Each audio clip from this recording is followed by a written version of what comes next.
តដូននិធានកដាមើលណែទេពធីតាដឹងថាប្រតិរបស់ម្ចាស់បងកំពុងតែសម្រេចប្រតិបែបណាដែរទេខ្ញុំម្ចាស់ក៏គង់តែចង់សួរជាមួយនឹងព្រះអង្គបើសិនជាច្បាប់នៅអរិយដ្ឋានអាចឲ្យមានស្នេហាពិតមែនតើទេពធីតាមួយអង្គណាទេ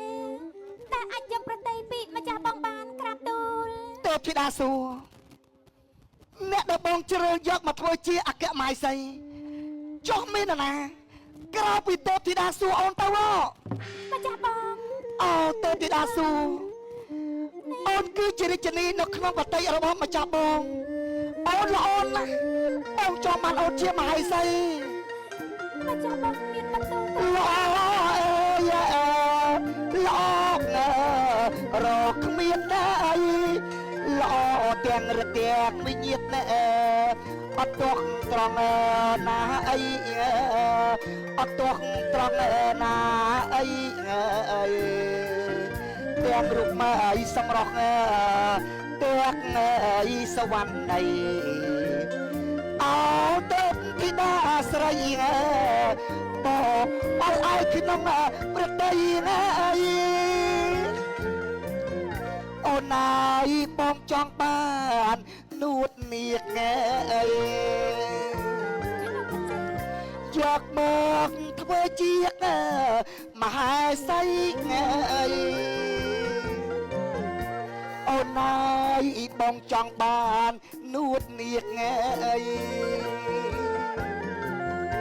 យកមកធ្វើជាមហេសីទោះបីបងមានទុកយ៉ាងណាក្តីក៏នៅក្នុងប្រតិមិនខ្លាចអ្វីឡើយព្រោះអីទេពធីតាជាម្ចាស់ប្រតិរបស់ម្ចាស់បងហើយអូ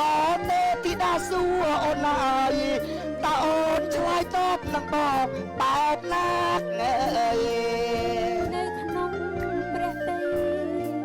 មិនខុសពីម្ចាស់បងឡើយទេពធីតាបងដឹងហើយអូនមានសមត្ថភាពថាម៉េចនៅច្បាប់រាជដ្ឋាន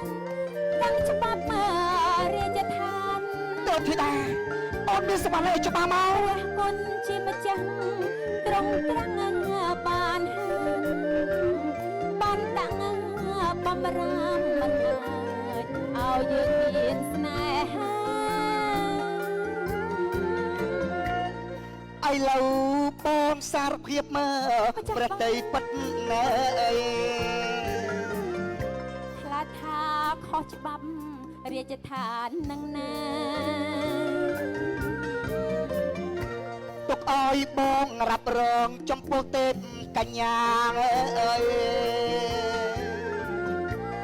មិនបងអង្គឡើយណាស្ម័គ្រនឹងព្រះអង្គបន្ទូលបងឲ្យស្រស់ឆោមយងសូមឲ្យព្រះអង្គស្មោះត្រង់អូនហើយស្មោះស្ម័គ្រប្រតិភក្តីមិនថាស្នេហាមានឧបសគ្គយ៉ាងណាក្តីក៏នៅក្នុងប្រតិមិនអោយចរណៃអនប្រតិឡើយម្ចាស់បងទៅទីដាសួរ